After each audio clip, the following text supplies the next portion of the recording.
اہل بیت اطہار سے محبت بھی کرنی ہے اور اس کے تقاضے بھی پورے کرنے ہیں۔ اگر آپ کربلا معلیٰ کے اندر اگر دیکھیں تو وہاں پر تکلیف ہے لیکن اس کے ساتھ صبر ہے، مصیبت ہے لیکن اس کے ساتھ صبر ہے۔ وہاں پر آپ کو صبر کی اعلیٰ ترین جو ہے مثال قائم کر کے امام علی مقام نے امت کے لیے ایک سبق چھوڑا۔ اگر کربلا کے مقام کو دیکھا جائے اور اپنے آپ پر غور کیا جائے تو وہاں پر کربلا کے اندر ہمیں سجدے نظر آتے ہیں، کربلا کے اندر ہمیں تلاوت قرآن کریم نظر آتی ہے، کربلا معلیٰ کے اندر ہمیں خواتین کا پردہ نظر آتا ہے، کربلا معلیٰ کے اندر ہمیں رضائے الہی پر راضی رہنا نظر آتا ہے، کربلا معلیٰ کے اندر وہ جو ہم پڑھتے ہیں جے سونا میرے دکھ وچ راضی تے میں سکھ نو چولھے ڈھاواں، تو وہاں پر بظاہر آزمائش اور دکھ اور تکلیف ہے، لیکن ہر حال میں اہل بیت اطہار کے جو شہزادے اور شہزادیاں ہیں انہوں نے عملی طور پر ہمیں یہ سبق دیا کہ اگر تم نے ہم سے محبت کرنی ہے تو اس کا تقاضا کیا ہے۔ آج ہم لنگر شریف بھی تقسیم کریں، محافل کا انعقاد بھی کریں، اہل بیت اطہار کا نام بھی لیں، لیکن اس میں صرف وہ باتوں کی حد تک ہو، اس کی روح اندر نہ ہو، روح سے وہ خالی ہو، تو حقیقی معنوں میں یہ اہل بیت اطہار سے محبت نہیں ہوگی۔ ہم یہ دیکھیں کہ ہمارے سجدے،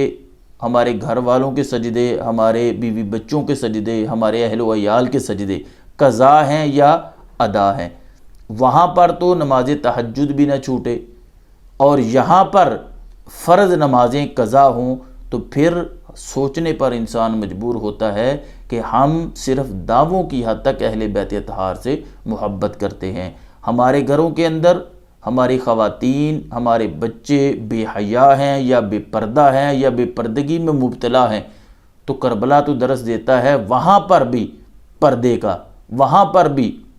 شرم و حیا کا۔ اگر یہ ہمارے اندر نہیں ہے تو پھر ہمیں سوچنا چاہیے کہ کیا ہم پیغام کربلا سے دور ہیں یا پیغام کربلا کے قریب ہیں۔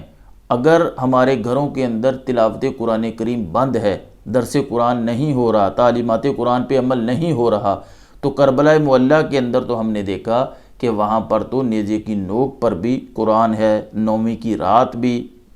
قرآن کریم کی تلاوت ہو رہی ہے۔ اس کے بعد بھی امام زین العابدین رضی اللہ تعالی عنہ نے اس قید مشقت کے اندر